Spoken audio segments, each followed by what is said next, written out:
I believe spirit is always available to us. It speaks and takes a form in the way that we can receive. The guides sort of choose us. They want to be in relationship with us. What is speaking to you? Who wants to speak to you? How we tap into that energy.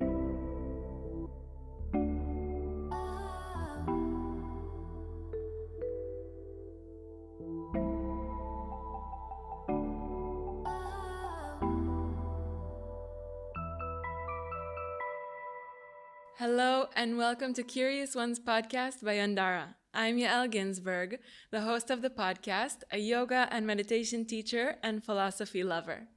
Each week you will hear eye-opening interviews with the different teachers of the Yandara Yoga Institute located in beautiful Baja, Mexico, along with other teachers that pass through here. This life-changing knowledge shared through authentic, heartfelt communication will help you live a happier, more fulfilled, and connected life. Let's dive in. Hello, welcome back to Curious Ones podcast by Yandara. I'm Yael Ginzburg, and I have a special soul guest today. Today, I have Nicole Gnuzman, soul guide, transformation and integration coach, cacao and plant medicine journey guide, and Reiki and shamanic practitioner. Nicole and I met at Yandara about a year ago, and finally we get a chance to have this conversation. I'm so happy to have you here, Nicole. Oh, beautiful. Thank you, Yael. Thank you for having me. It was such a beautiful connection that we had. It was a beautiful week that I was there. So thank you. Thank you for that connection, and thank you for allowing me to share. Thank you for being here. And it's so interesting because we just happened to sit at a table next to each other and started speaking. And then this happened. And it just shows how, when you're open and willing to meet people, the right people come into your path. Absolutely. I call them magical synchronicities. Yeah. Exactly. When you're just open and curious and allowing, and the most magical moments and people, show up for us. Exactly. So, yeah. So, if your journey was anything similar to mine, it was full of synchronicities and chance opportunities. And I would just love to hear a little bit of how you started with this work. Where did it come from? Where did this calling come from? And how did it develop? Mhm. Thank you. Yes, it's been a interesting journey. I started out in the corporate world. I was in educational publishing for about 18 years, and came to a place where I just was feeling so burned out. I had lost really connection to my soul, to the essence of who I am, and was really wanting that reconnection. And so I left, and then was trying a few different things, as we do, and then suddenly had this call, because I got very clear about my intention. I wanted to do, find the work that would feed my soul and also reconnect back with my joy. And I actually got literally called by the spirit of cacao. And many of us in that community find, she finds us. We call her Cacao Shei because she has a very feminine energy and spirit, very loving and compassionate. And she just reaches out, and she finds you in the strangest, wildest, most wonderful ways. And she did that for me. It was just a true, connection and calling. Can you tell us about that?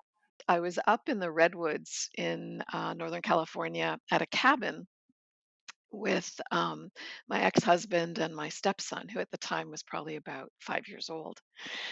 And we decided to watch a movie that I'd seen many, many, many times before. And you may know of it. It's called Chocolat, and it's with Johnny Depp and Juliette Binoche.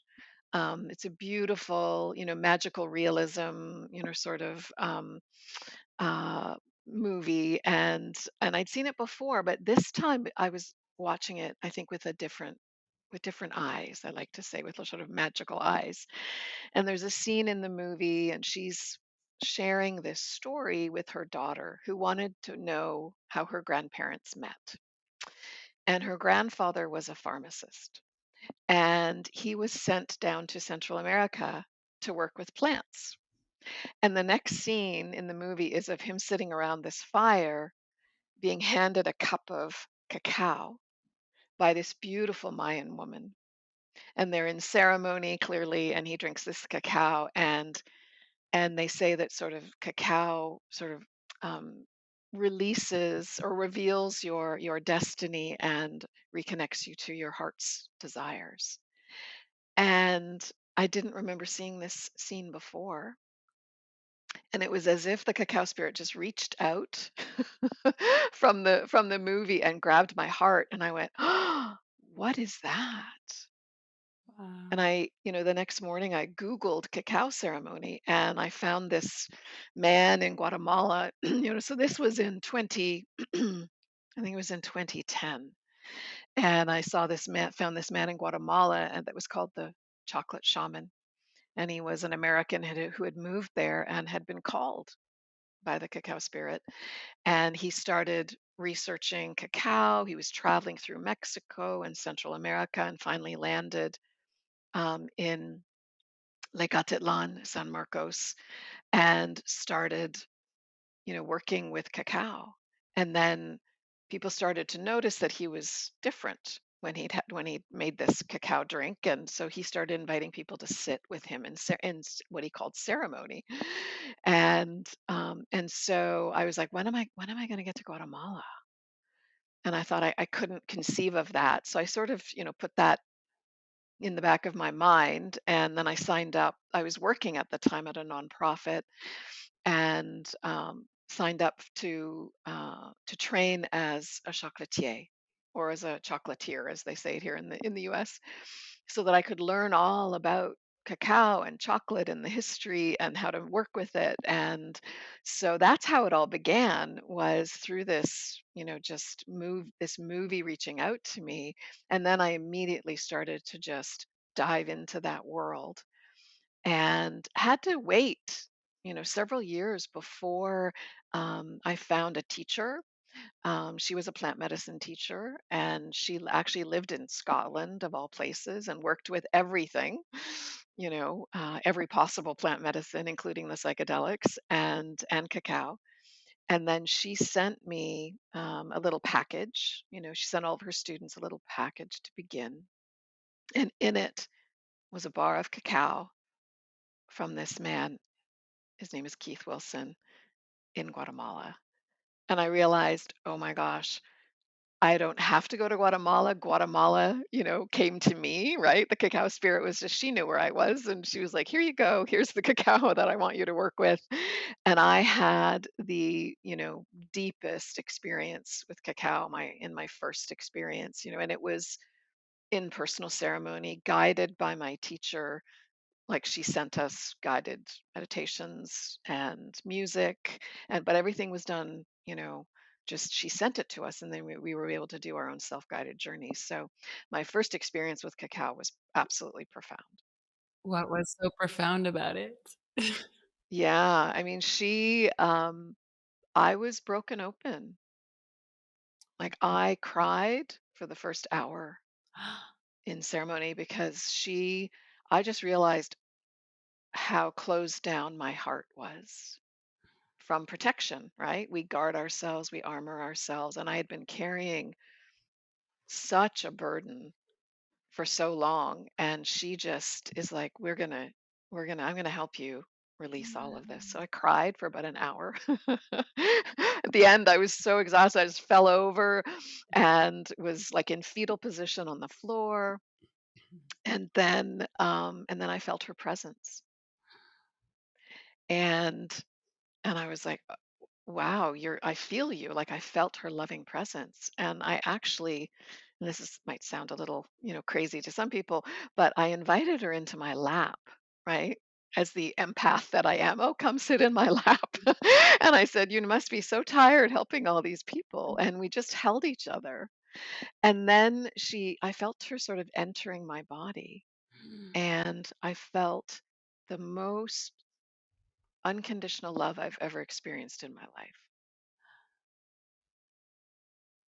And I also felt my heart getting like really tight. And so I said to her, and I tend to do this with plant spirits and animal spirits, any of my spiritual guys, I have these like sort of conversations. I'm very open to having conversations with them. And I said, "Why are you holding on so tight to my heart?" And she said, "I'm not the one holding on." And I went, "Oh." And she said, "I will always be with you. You don't have to hold on. I am always there." And it was such a message for me that she, is always available to me, that connection, right, to spirit is always available to me. So I was able to let go and then still feel her presence, but also know that she was within me, but also, accessible to me, just to call her in whenever I needed her presence. So it was profound. And at the same time, I also had a tremendous connection to um, the jaguar spirit, who became one of my spirit guides, and has always been there for me from that very moment of working with her. Because there are, I and it really led me, and this is what cacao does, is as you work with her and as she opens you up, is she starts to guide you, and synchronicities show up. My dreams became so powerful and so profound. I got equally as many messages in my dream time as I did in ceremony. And then just the magical synchronicities that showed up in life, to guide me. And so I felt very guided to work with her as a plant medicine and to train in shamanic practices. And she also guided me to become a Reiki practitioner, which I had never experienced Reiki before. And I just received this message: go get attuned in Reiki, go learn how to play, a shamanic drum, follow this work, in the dream with the dream time. And so I just started following all of those slender threads. When you received the message, how did that come to you? How did you know that it was a message from your guides, or how did you know that that's something that you need to explore? Because it was never anything I would say to myself. Uh, It always seemed so, first of all, it was loving and compassionate. The voice was different, which was also part of the lesson, because for me, cacao became a teacher. She became a healer and a guide. So the way she spoke to me was just so loving, um, so compassionate.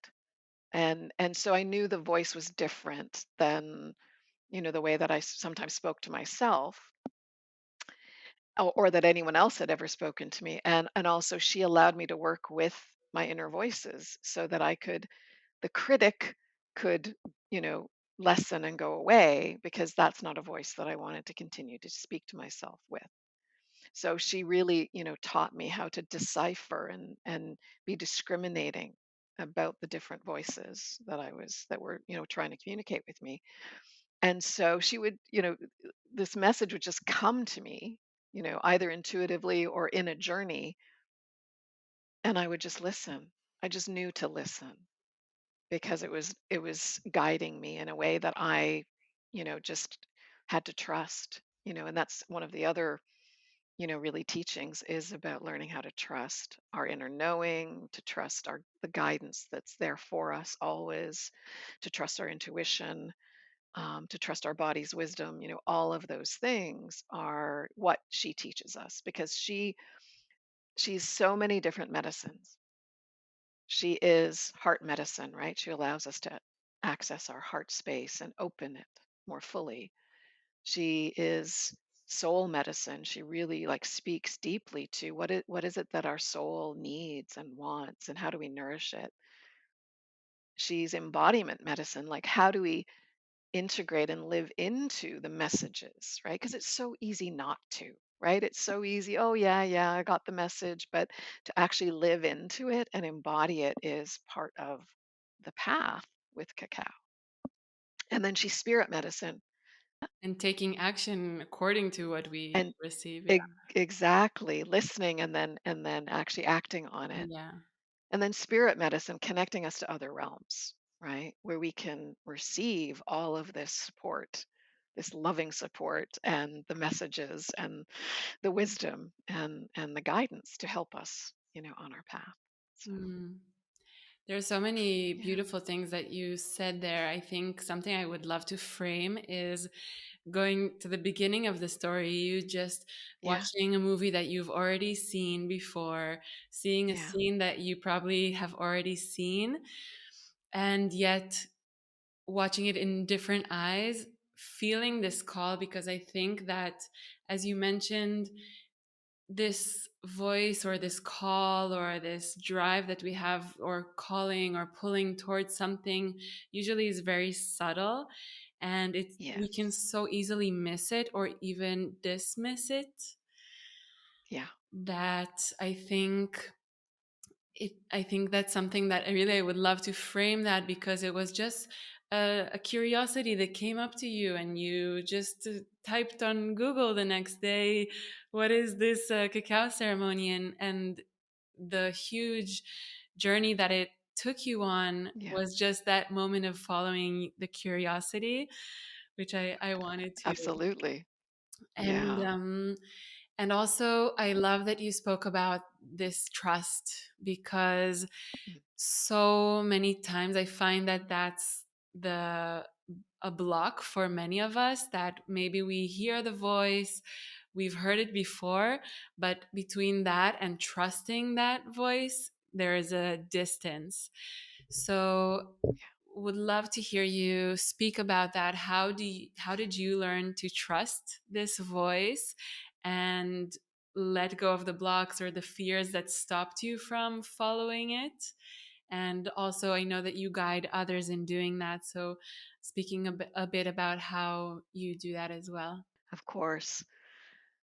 Yeah, I trust is something that I had to relearn or remember. I think we all have it, but it gets, we learn to distrust life, right? And because we lay expectations on it that it has to look a certain way or be a certain way, or there has to be a certain outcome. Mm. And so what I started noticing when I was working with cacao, and this was, I worked with her in personal ceremony, so went very deep. But then I also you can bring her into your daily practice, whatever that is, whether it's meditation or some people love to bring it into even before a yoga practice or breath work. Any practice, she enhances and deepens the practice, Mm. and also she's teaching you to those this to listen to the subtle signs, right? Mhm.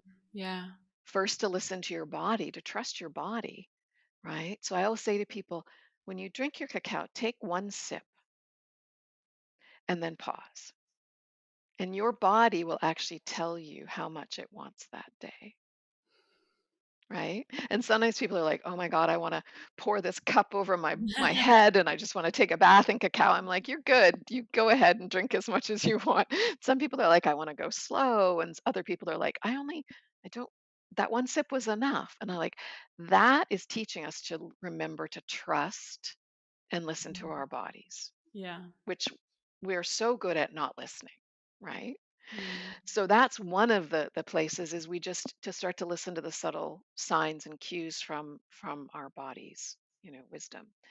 And then I just you feel like you're supported when you're working with her in a practice, like you feel sort of like you're in her embrace, like she's holding you, so that you can be more open, be more curious. It's like having someone by your side, right? So it's easier to sort of take those leaps of faith. It's easier to, to trust, right? Because you feel like someone's there.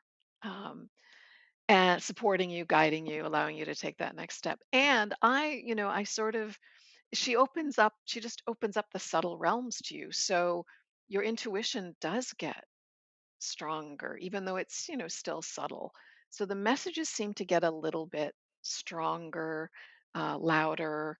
Perhaps there's, they go from the subtle to just a little bit more so that you can actually listen and receive and act on them. And so you learn to trust. And what I also did was sort of, I would kind of test it. Like I would get a intuitive message and I'm like, I don't know. And then I'm like, go, just try it. Mm. just, just allow yourself to see it. And it was not something that was like a big risk or anything, but it was like, just listen to what your intuition is telling you, even though it sounds a little, you know, um, not rational or a little illogical or whatever whatever. And so I would just follow it and it would prove itself to be true, and which meant, oh, I can trust in that.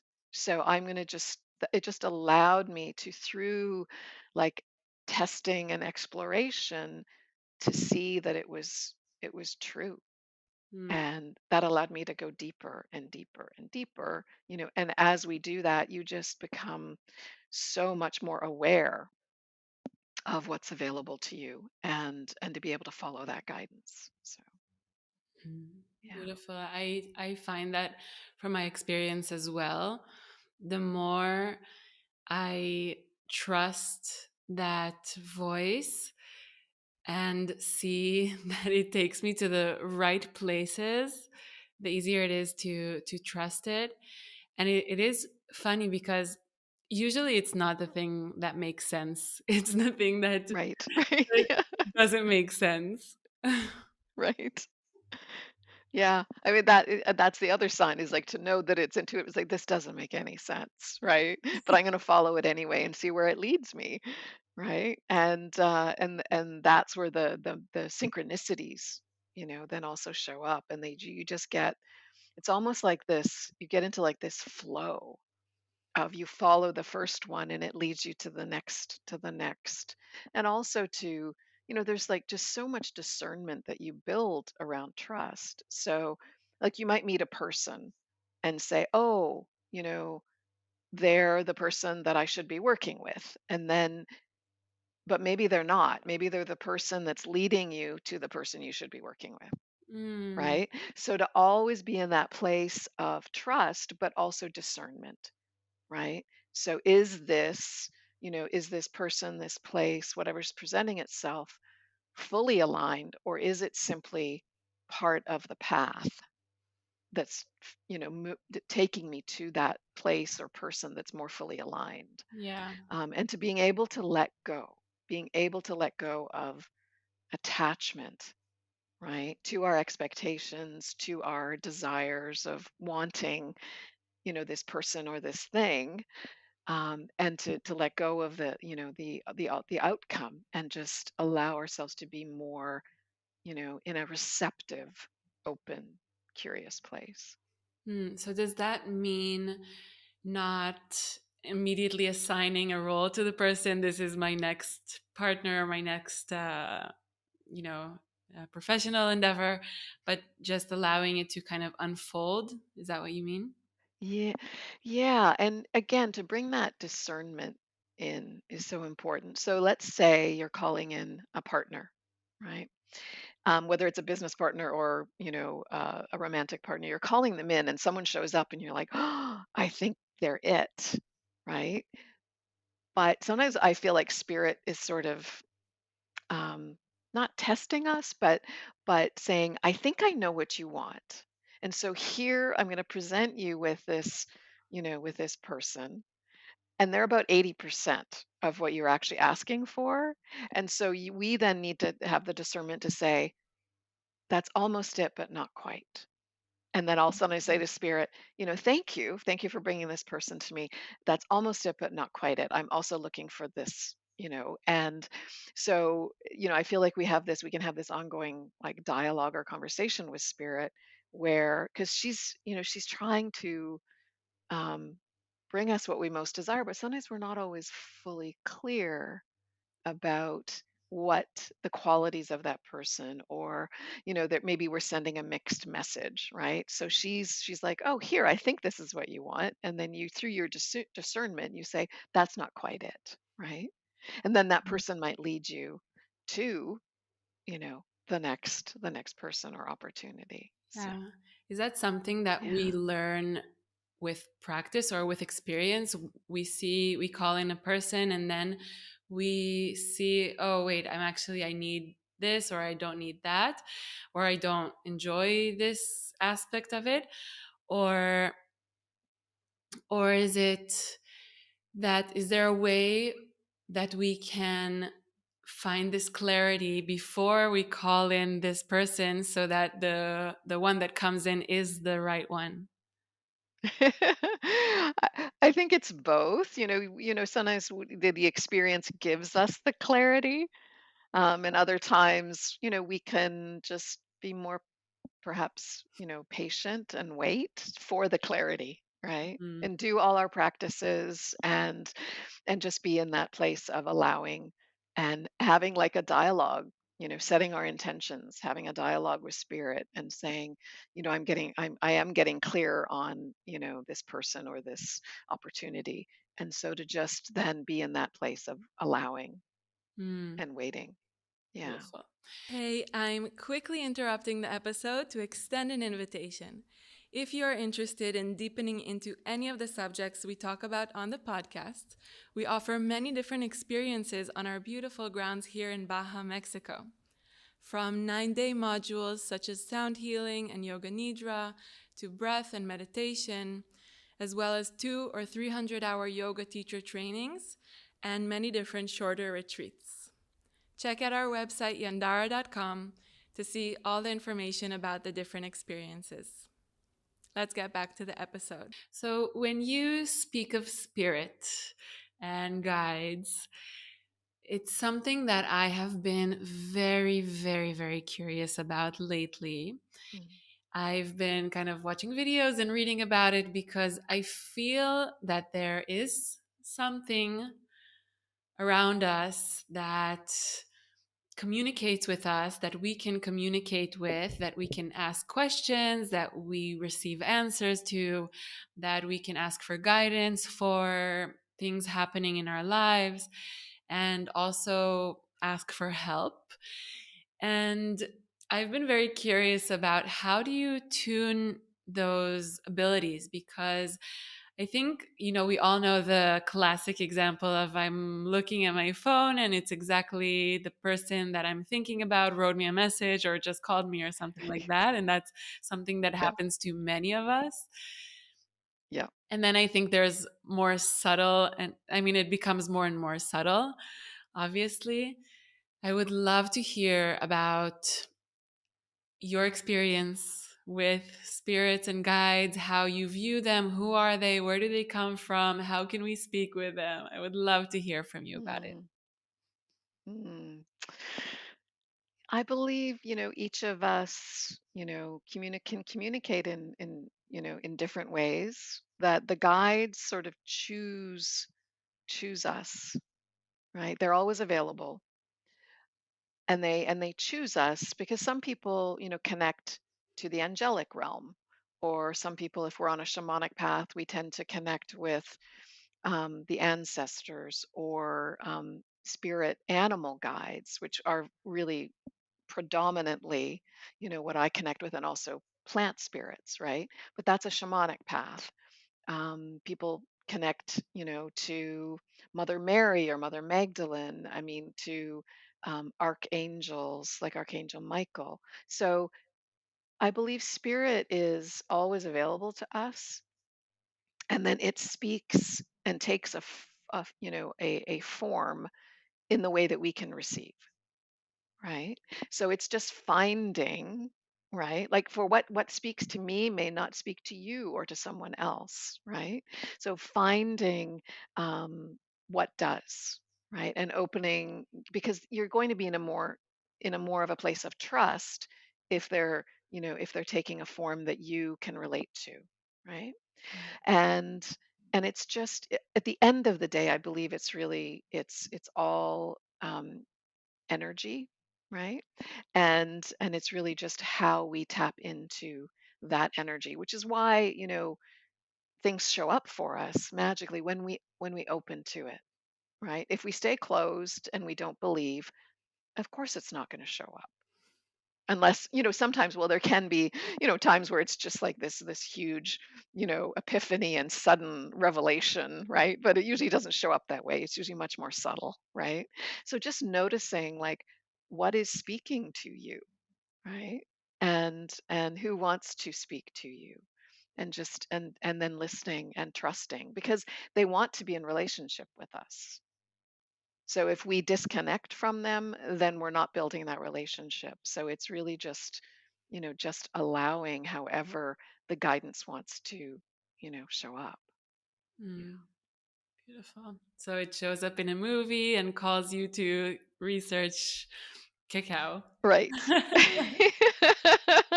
Yeah, I mean, the cacao practitioners that I work with, because I also train cacao practitioners, and many of them have, amazing stories, like the stories of how cacao called them, and they're all so diverse and, kind of, crazy and wacky, and we love telling them because, it just shows, right? Like I didn't ask for that. I didn't say, I'm looking for the cacao spirit, right? I just said, I'm looking for more joy and soul connection. And that's how she decided to show up for me. Mm, So to get really clear about our intention, and then just open ourselves up to how, right, that might be answered. yes, I sometimes think that I get guidance through like Instagram posts or a YouTube video that I put on, and I find that it's so often exactly what I need to hear. Right. Yeah. Mm, Yeah, that too. I mean, it shows up in this material plane, right? It shows up, and people will just, I mean, you'll just, I have so many stories about, just putting an intention out there and then magically walking into a coffee shop, and, that person is there, or they're connecting me to the right person. And so it's really beautiful. And then, what's so important is growing that awareness, mm, because we can walk right by it.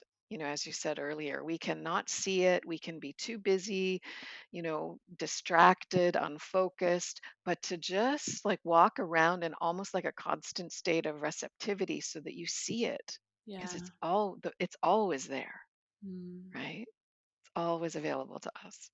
Is there a way that's more direct or more helpful for us to reach out to these guides? Is there like a do's and don't do's? Mm.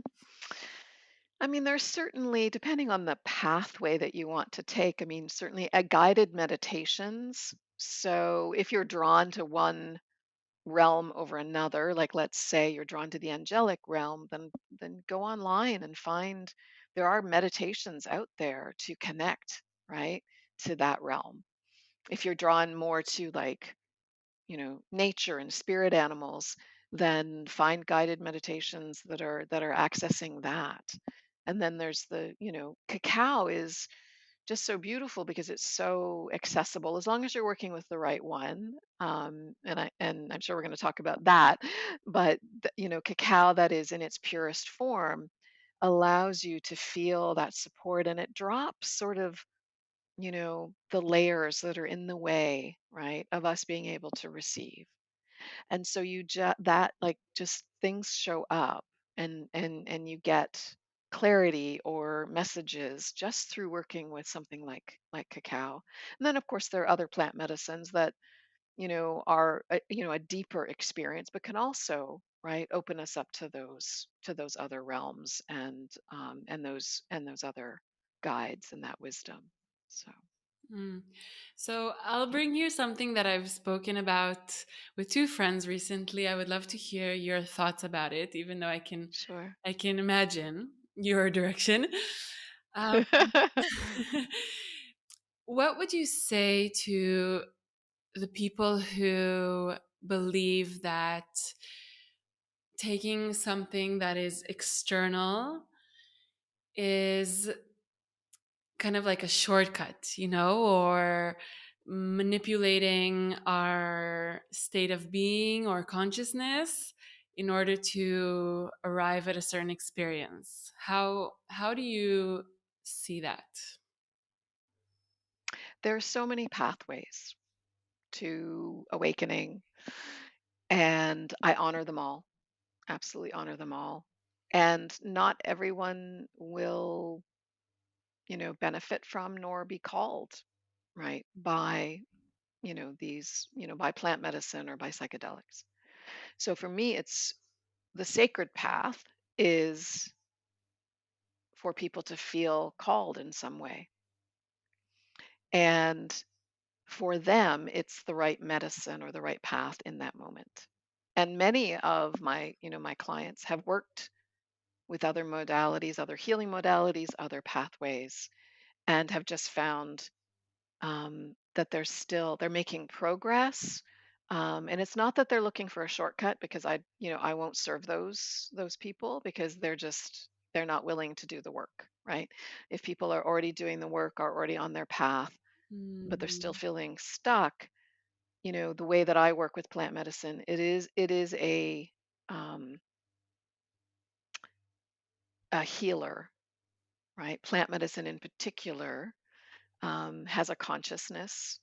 It um, it is looking to connect with us with loving intention, and so it's not a shortcut by any means. If anything, it's just a glimpse, right? A bigger glimpse into what's possible, mm, and then you still need to do the work. It's unavoidable.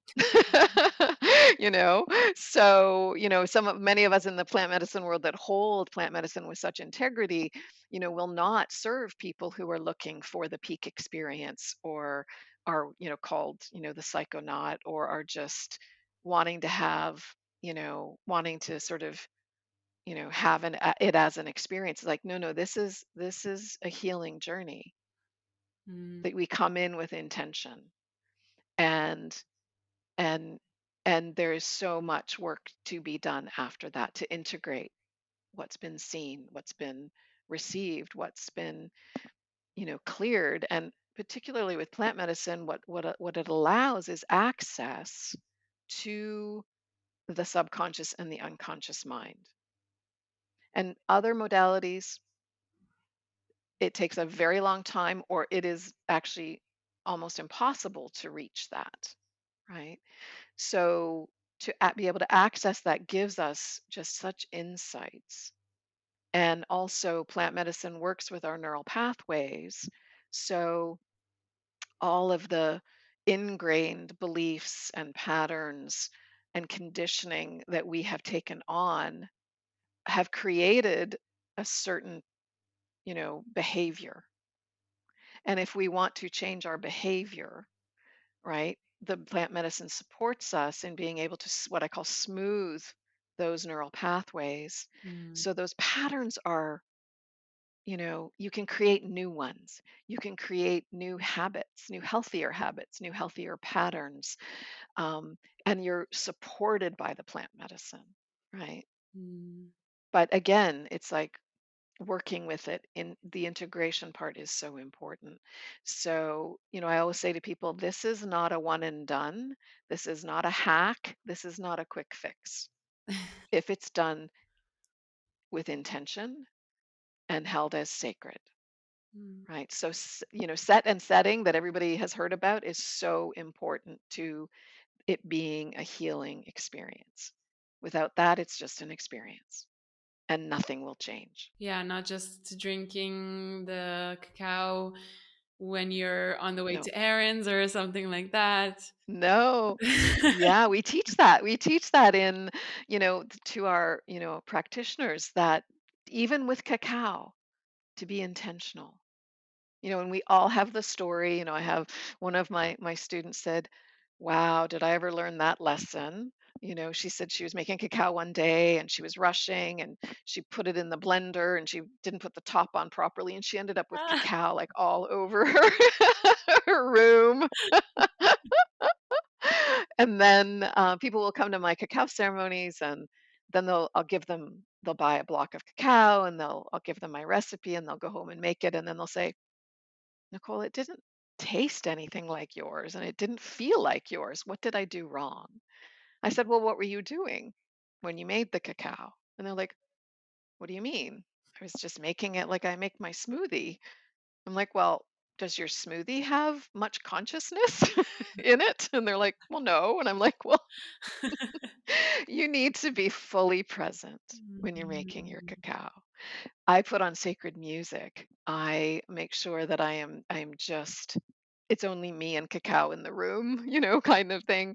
And when I share that with people, then everything shifts for them. They're like, "Oh, wow, it's a ritual. Yeah. It's sacred." I say, "Yes. Yes, yes, yes." That moves me just to hear that. Yeah. So it's like a dance of consciousness. So there's the consciousness of the plant medicine, but there's your own. Mm. So when we can come into relationship with the energy of, the plant medicine, then we receive so much more. And and we're also infusing our own consciousness, into it. So it becomes this beautiful deep connection and relationship.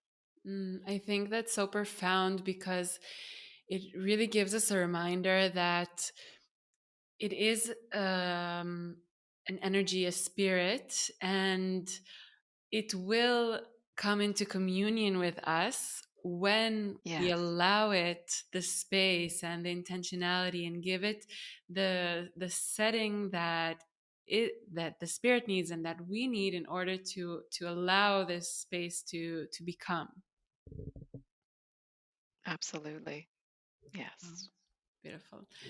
So you were speaking about integration and the work that we need to do. Okay, so we did the ceremony. We have had this glimpse and this expansion with which I really loved the way that you put it. Then what do we do? What is the work that we need to do, and how do we integrate what we experienced with our day-to-day life? Mm, that's a beautiful question. I mean, integration is so important and yet often missed, right? Often not understood because it isn't just what you receive in the ceremony itself. That's just like a sliver of what's, really available to you. So first of all, the medicine doesn't just isn't finished after the ceremony ends. It's continuing to work with you. Whether it's cacao or whether it's, other types of plant medicine, it's in your system, right? It's in your cellular structure and it's continuing to work with you. So I've noticed with, any of the medicines I've worked with is your dream time may become very suddenly very like people will say, usually I don't ever remember my dreams. And then suddenly they not only remember their dreams, they have very powerful dreams. So the dream time, because again, that's right, that's accessing our unconscious and it's raising things up for us to be able to look at. So I will say to people, notice your dreams. Have a separate dream journal. Journaling about your experience after ceremony is so important. Capturing or even taking, like some people are like, I don't really journal. Take a voice memo. Capture the essence of what you received Mm. because there's so much there to continue to work with. And plant medicine tends to be, sometimes it can be very literal and direct, and other times it's much more like a dream, metaphorical, symbolic. Things show up as images. There can be, sort of messages that you sort of have to interpret and decode, right? So to be able to understand that that's just a living document, that you can continue to work with to really understand and to more fully understand the message. And then continuing, I often say to people, there's a moment usually in ceremony with plant medicine where you may have done a lot of releasing, right? Tears or even, laughter, or there are all sorts of physical ways of releasing, right? And that's releasing, making more space for what we actually want, and allowing us to be able to receive.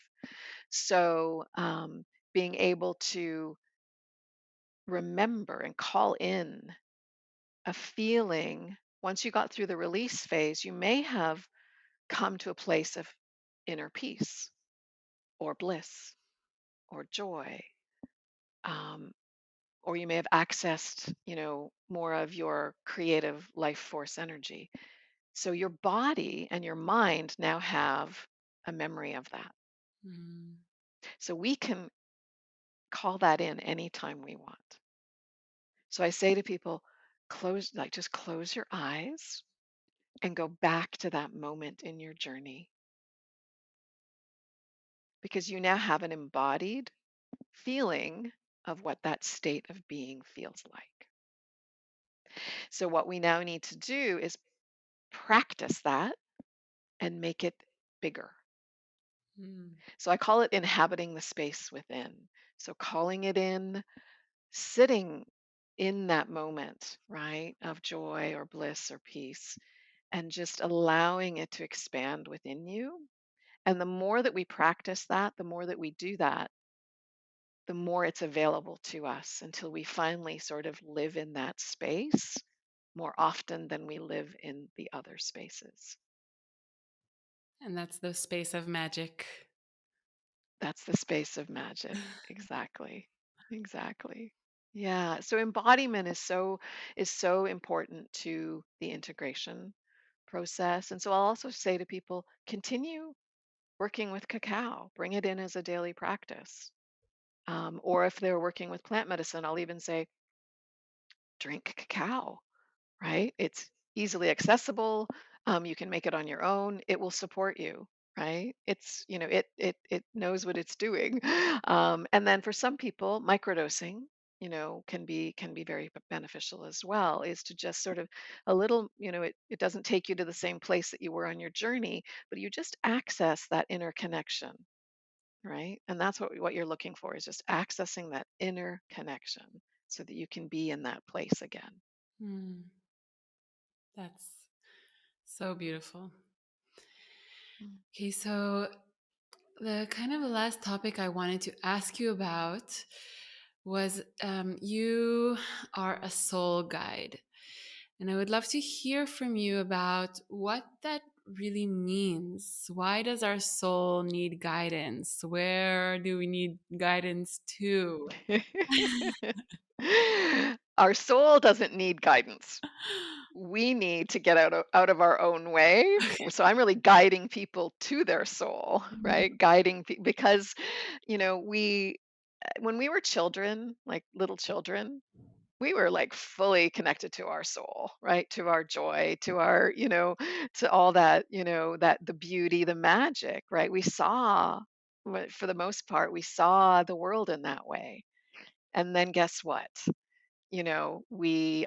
Our family systems, our educational systems, culture, friends, right? All of that started to we started to take on, you know, these other belief systems and other ways of seeing.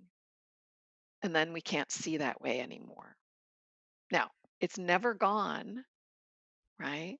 The soul kind of goes and hides and says, I'm here, I'm going to protect myself. You can't actually, the essence of who you are and your soul can never be touched. It's always pure. It's just we've layered all this other stuff on top of it. So, what this work does is it just starts to peel back very, very gently, peel back those layers, right? And allows us to begin to access, we need to open our hearts, first of all. And and we've so protected them against being hurt, right? But for us to know that love is our ultimate protection, right? Love is the state of being that we want to inhabit. So how do we live from that place? Be in our love, be in, the light of the pure light of our soul, right? So it's just this gentle work of like accessing and remembering, right? Because it's always there. And then there can be times where through, trauma in our childhood, that a little piece of our soul has left us, right? In shamanism, we call that, soul loss. Mm. And sometimes that happens. And so I may see, right, in a session with you that your soul it's not gone, it's just gone over here, Mhm. right? So how do we bring that back? So we call that soul retrieval. We bring all pieces of you back to make you whole again. So it's really, yeah, it's just this gentle, beautiful work of remembering Beautiful. and then listening, right? Mm. Listening to our soul's guidance. There's something so beautiful that you said there, that we put on these protections on ourselves, but love is the ultimate protection. Yeah, That just really hit me because it's so true. We think that not opening ourselves up is what's going to protect us, or these different mechanisms. Each one of us has our own way to try to protect ourselves, but in the end, it's just pushing others away. yeah, But love is the ultimate protection. right. Yeah, and it's infinite and always available. And when we fill ourselves with it, we actually, it's not, maybe protection is I'd like to reframe that into something, perhaps even more positive, that love, like if we're sending love out from us, then nothing can touch the essence of who we are, Mm. because we are love, and we can share it, and we don't have like it's not, it's there's no scarcity to love, right? Love is abundant. And so when we can live from that place, and people feel it, right? They feel it when we're in our love and our light. And and it means that we then, it's not that life suddenly becomes perfect. It means that we are open and available to all of life, which means we will feel everything. I mean, part of what I had to do in that initial journey with cacao was I had so shut down my ability to feel as a way of protecting my heart. So, guess what? I didn't feel joy. I didn't feel sadness. I was in this numbed out place where life wasn't very bright or magical. And so, when it requires us, then to access the full range of emotion, everything from sadness. In fact, if we can't feel sadness, we won't feel joy, and everything in between. So, it's like being able to hold it all, Mm. being able to hold it all. And to hold it just from this place of infinite love for ourselves, right? This is about like being able to love ourselves unconditionally, Mm. and then be able to love the world unconditionally. Wow. What is coming up for me is I want to be a loving being to every person that I encounter. And yet some people that I encounter, or who I encounter, don't act very lovingly to me. Or what I mean is that not every person that we encounter is going to meet us with love. And sometimes it's easy, we can just avoid those people, but sometimes it's not that easy and we can't avoid them. How do we Right. show up lovingly to people who it's hard for us to do? Mm. Yes. Yeah, it really comes down to seeing that it's not about you. They are deeply wounded in some way, or perhaps you're triggering them in some way. But again, it comes down to perhaps, they have, we all have, things that we carry that, that trigger us, right? And that's usually comes somewhere from in our childhood where we were hurt. So we'll get triggered by something that feels and looks like that, and we may not even remember the original trigger or know that we are being triggered, right? So to know that that person, to look at them with compassion and say they are deeply hurt, and so what's presenting to me, to you, right, is that. And they may present differently to other people, but it all has to do with, however you are showing up for them. It's a projection of what they're feeling inside onto you. So for me, it's like just to be the compassionate witness, to just know that, you know that they're holding that within them, and I'm simply going to be in my love and my light no matter what they say or do to me, because it can't affect me, right? The pureness of my soul, once we've accessed that space within us, it's like nothing can hurt that, Mm, and it's theirs, right? yeah. And perhaps, what I have found is the more loving that I am, and this doesn't mean allowing myself to be, you know, treated poorly, but it also comes with boundaries, and and the boundaries come from love, right? I can set a loving boundary, right? I can be discerning. I can, find ways to express, what I need to express so that I stay whole, right? And so that I can stay in that loving place. But all of that is modeling the behavior for that other person.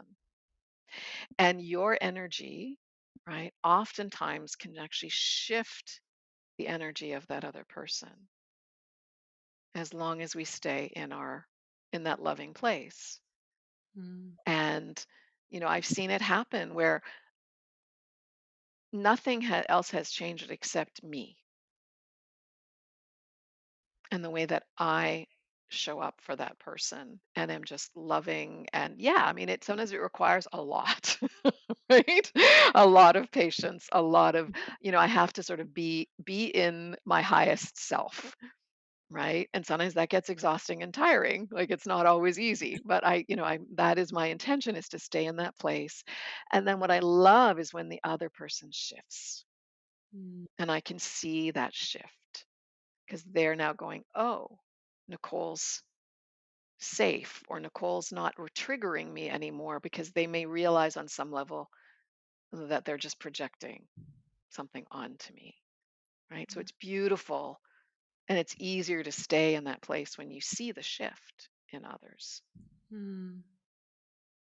I love that. It's really comes back to cultivating that space inside ourselves and letting that emanate into the world.